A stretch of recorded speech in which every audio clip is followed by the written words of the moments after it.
Bonjour à tous, bienvenue pour ce nouveau webinaire du projet Archipel. Alors, je vois que ça se connecte encore pas mal. Vous étiez une poignée en salle d'attente.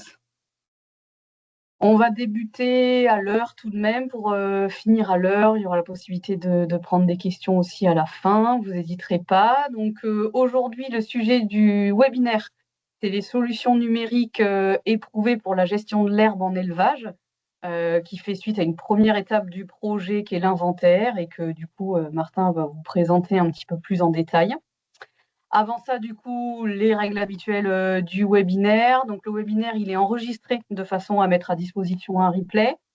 Pendant la présentation, maintenez s'il vous plaît vos micros coupés et n'hésitez pas par contre à écrire des questions dans le chat qui seront reprises à la fin. Et puis après, on donnera la parole pendant la dernière partie où vous pourrez poser vos questions. Et du coup, la présentation complète, elle sera envoyée après le webinaire et le lien vers le replay aussi est publié aussi sur notre page LinkedIn si vous nous suivez. Voilà, et du coup, je vais donner la parole à Martin Pounk de l'Institut Agro qui va vous présenter ce webinaire. Martin, Merci c'est à toi. Lucille et bonjour à toutes et à tous.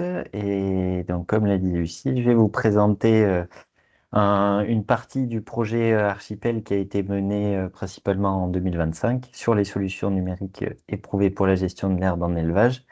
Et donc je suis Martin Pound, ingénieur agronome à l'Institut Agro Montpellier.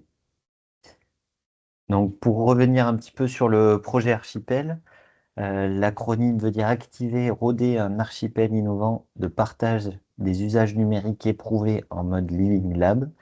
Donc derrière ce nom, l'objectif principal, c'est de favoriser l'appropriation et le déploiement massif d'usages numériques éprouvés par les agriculteurs et les conseillers.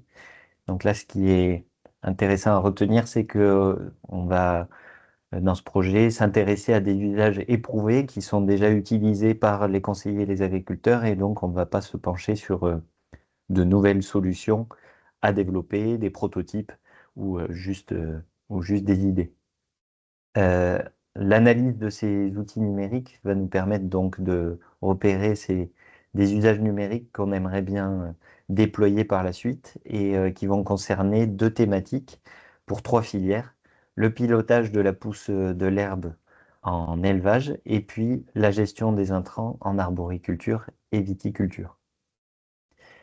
Dans ce projet, les chefs de file sont les chambres d'agriculture régionales d'Occitanie et Pays de la Loire. Et puis sont embarqués aussi l'école d'agriculture d'Angers, l'Institut de l'élevage, l'Institut Agro Montpellier, l'ECUMA d'Occitanie, un certain nombre de chambres départementales d'agriculture et puis l'INRAE. Donc ce projet dure 3 ans et se finira en 2027. Il se découpe en plusieurs grandes étapes. La première et qui nous a particulièrement impliqués sur le début de ce projet, c'était la capitalisation, avec un inventaire de différentes solutions numériques dont je vais vous parler aujourd'hui. Puis la caractérisation aussi des conditions de déploiement des usages du numérique avec un point de vue un peu plus de sciences sociales à l'intérieur des groupes d'agriculteurs qui sont suivis dans le projet. Puis l'expertise de différents usages numériques pour comprendre au mieux comment les agriculteurs utilisent les outils numériques qui sont déployés sur leur exploitation, quels sont les points forts, les points faibles, comment ils utilisent ces solutions numériques pour identifier ces usages qui fonctionnent bien et qu'on aimerait ensuite démultiplier. Donc dans cette phase de démultiplication, on retrouve des propositions de formation, notamment sur des parties de solutions plus low-tech, la montée en compétences des conseillers qui accompagneront ensuite les agriculteurs, et le déploiement et la promotion de ces usages numériques qui ont été expertisés dans le cadre du projet. Puis enfin, il y a toujours une étape de pérennisation, donc avec la diffusion de la méthodologie et des résultats via des webinaires comme celui d'aujourd'hui. Donc, Aujourd'hui, ce dont je vais vous parler, c'est cet inventaire de solutions numériques qui constituait la toute première des étapes de la capitalisation dans le projet Archipel, et plus particulièrement sur la filière élevage et la thématique de la gestion de l'herbe. Il y a déjà eu un webinaire sur l'inventaire des solutions numériques pour la partie viticulture. Il y en aura un dans quelques semaines pour l'arboriculture. Donc sur la filière élevage, je vais vous présenter cet inventaire des solutions sans vous faire un catalogue de toutes des 66 outils numériques que l'on a recensés, mais en vous donnant quelques informations sur la méthodologie et sur quelques solutions, quelques résultats que l'on a eus à travers ce projet. Donc déjà, l'inventaire a été réalisé avec deux étapes en parallèle. Une première, c'était de sonder toutes les bases de données qui peuvent exister déjà sur des inventaires préexistants, par de la veille et puis des recherches en ligne pour trouver toutes les solutions numériques qui concernent la gestion de l'herbe et qui sont aujourd'hui commercialisées. Et puis, cette base de données a été complétée par les conseillers agricoles qui sont allés voir ce qu'utilisaient les agriculteurs sur leurs exploitations agricoles et donc ont pu rajouter quelques outils qu'ils ont trouvés directement sur le terrain. Pour catégoriser et ordonner cette base de données des solutions, on a utilisé une classification par type d'outils qui avait été déterminée par la société Aspexit et par un travail de la chaire agrotique il y a quelques années, qui permettent de classer les outils par ces catégories que l'on voit à l'écran. Donc, il y a les applications mobiles et logiciels, et ce qui vont nous intéresser aujourd'hui à l'intérieur de cette case, c'est les logiciels de gestion d'exploitation ou les outils de conseil, donc les OAD, qui peuvent servir pour la gestion de l'herbe à l'échelle de l'exploitation. Des capteurs et actionneurs, que ce soit des capteurs qui sont embarqués sur animaux, sur machines, qui sont dans les bâtiments.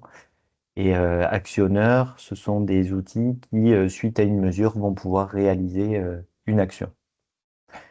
Les outils de géolocalisation qui concernent tous les outils de positionnement et les services qui permettent d'améliorer la précision de ce positionnement.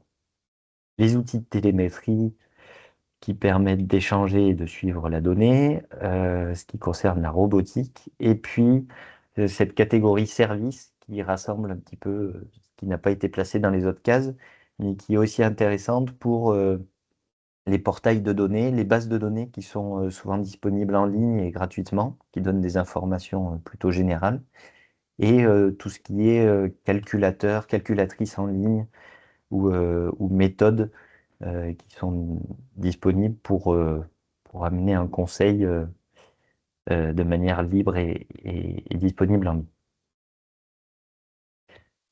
Pour affiner encore un peu plus cette catégorisation des solutions numériques dans notre inventaire, on a aussi utilisé des catégories adaptées là à la thématique en question de gestion de l'herbe,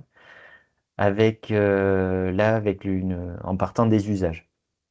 Donc, on a notamment défini une catégorie mesure et évaluation des ressources herbagères. Donc, ce qu'on entend par là, c'est tous les outils qui vont permettre de mesurer la production fourragère, la hauteur d'herbe, une estimation de la biomasse ou du rendement qui pourra être valorisé par parcelle dans l'exploitation. La caractérisation du couvert végétal avec l'identification des espèces végétales présentes dans la prairie, la détection des adventices et qui permettra de la gestion un peu plus fine de ces mauvaises herbes. Le suivi spatio-temporel de l'état des prairies. Donc ça, c'est les outils qui permettent de suivre la dynamique dans le temps de la croissance de l'herbe, d'estimer la productivité à partir de modèles de croissance ou de cartographier l'hétérogénéité intraparcellaire en déterminant des zones de surpâturage ou sous-pâturage, par exemple. Une deuxième catégorie d'outils va permettre de gérer les pâturages et les parcelles, notamment en planifiant en évaluant les besoins en herbe en fonction du cheptel, en établissant des calendriers fourragers numériques, en adaptant le planning en fonction de la météo et de la pousse, donc des plannings dynamiques. On va retrouver là-dedans des outils qui permettent la gestion agronomique des prairies aussi, en donnant des conseils sur quelles espèces sont plantées, quels mélanges, en planifiant les dates de semis, par exemple, ou tout ce qui concerne aussi la fertilisation azotée. Euh, Dans l'organisation et le suivi opérationnel des surfaces pâturées, on entend tous les outils qui permettent de gérer les paddocks, les sous-divisions de parcelles, de suivre aussi l'état des clôtures et des points d'eau sur nos pâturages, ou de recevoir des alertes qui permettent de mieux organiser la maintenance des équipements. Une troisième catégorie concerne la gestion des animaux, avec la localisation et le suivi du troupeau, donc la visualisation en temps réel d'où se trouvent les animaux, qui permettent aussi de mieux comprendre les déplacements à l'intérieur des parcelles et aussi d'optimiser les déplacements du troupeau entre les parcelles pour que ce soit géré de la manière la plus efficace possible, tout en déterminant au mieux les dates d'entrée et de sortie dans chacune des parcelles. Et on retrouve aussi, ça c'est un peu en annexe, un suivi du comportement au pâturage, euh, puisque certains outils vont nous permettre d'analyser le comportement alimentaire des animaux sur les parcelles et par extension de détecter des comportements qui peuvent être anormaux. Et enfin, une dernière catégorie d'outils permettait de rassembler ceux qui permettent un suivi réglementaire et le suivi, la traçabilité des pratiques. Donc on comprend là-dedans notamment les cahiers de pâturage numérique.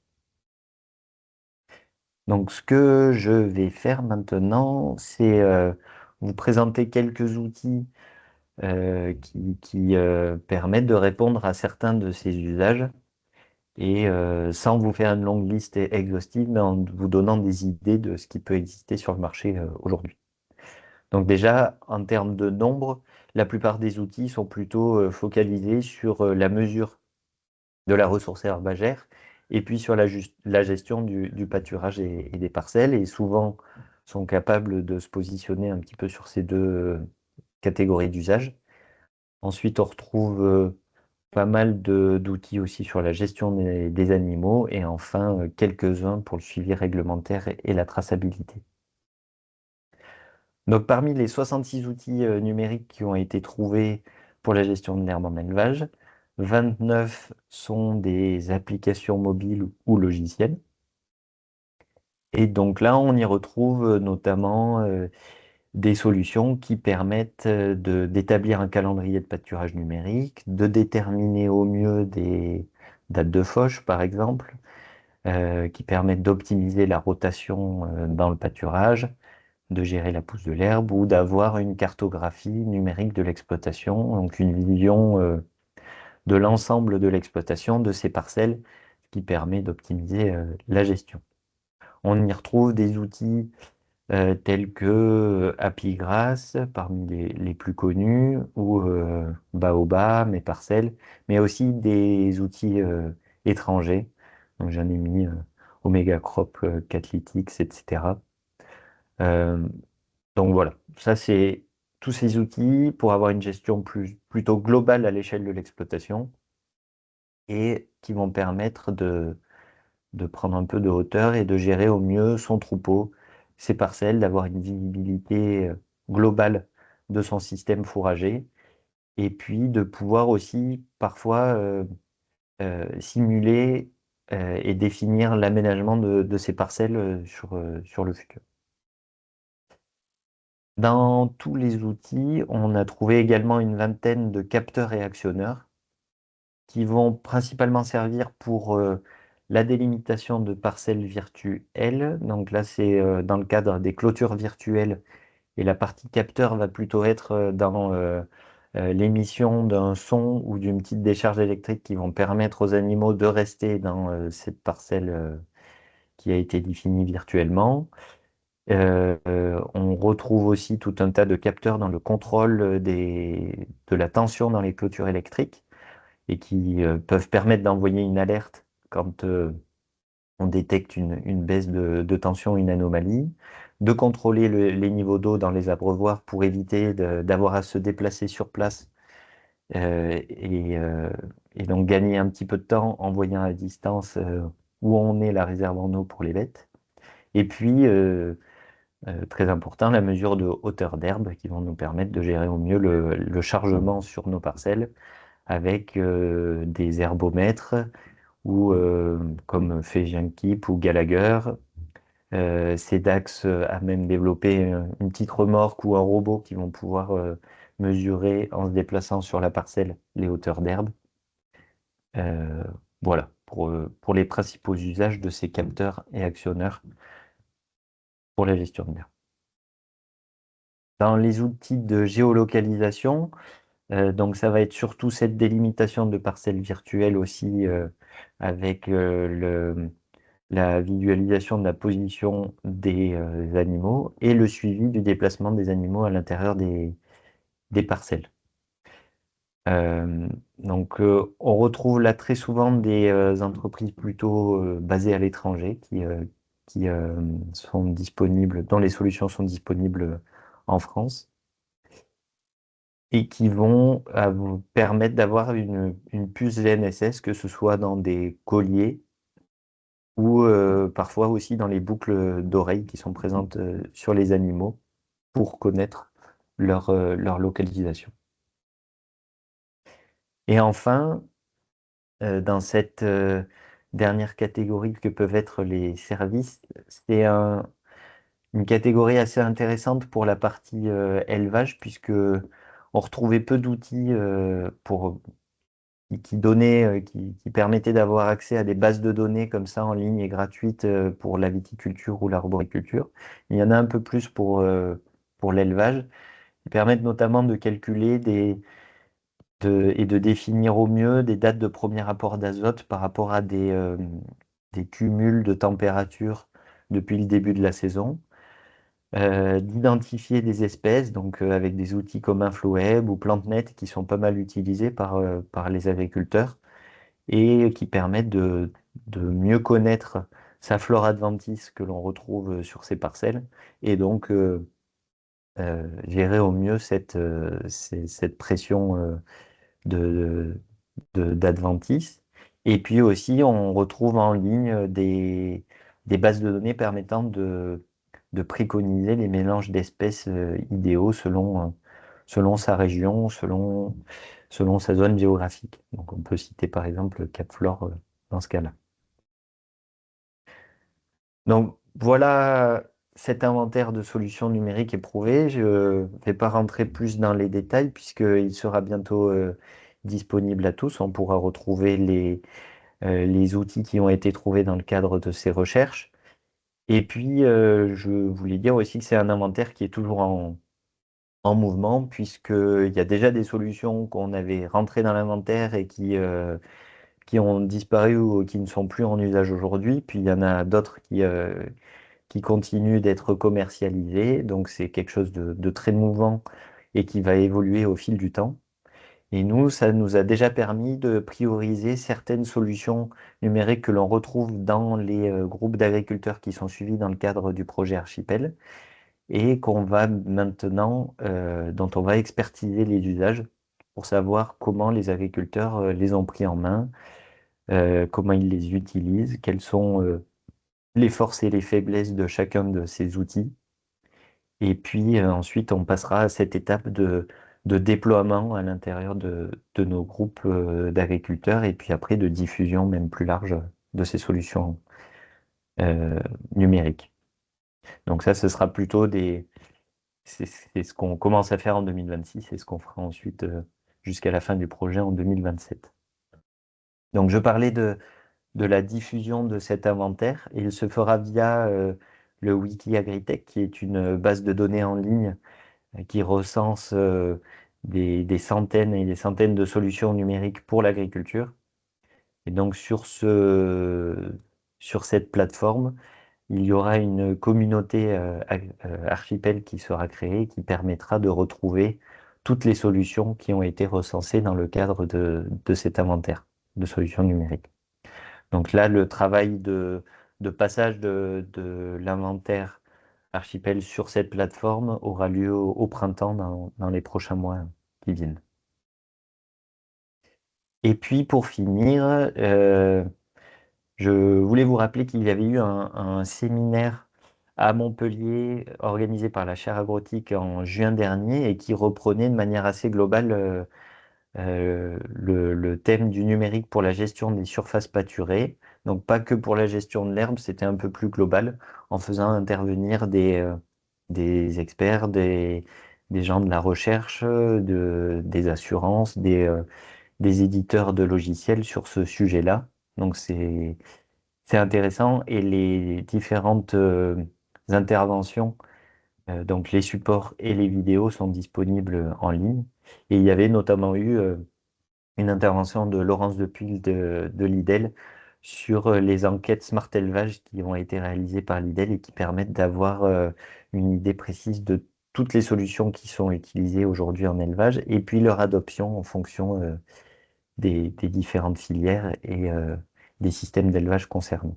Donc n'hésitez pas à consulter aussi les résultats de cette enquête. Voilà, je vous remercie de votre attention et n'hésitez pas si vous avez des questions. On a mis aussi sur cette slide les prochains webinaires qui auront lieu dans le cadre du projet Archipel, donc n'hésitez pas à vous inscrire pour y assister. Merci beaucoup, Martin. Du coup, on vous ouvre la parole pour les 8 dernières minutes. Est-ce que vous avez des questions à poser à Martin ou des questions générales sur le projet? Vous pouvez aussi en avoir. Alors, dans la conversation, du coup, pour l'instant, il n'y a rien en termes de questions. Voilà, n'hésitez pas à rouvrir vos micros. Normalement, vous avez la main ou alors écrivez-moi dans la conversation si ce n'est pas le cas. À moins que Martin, tu aies été parfaitement clair.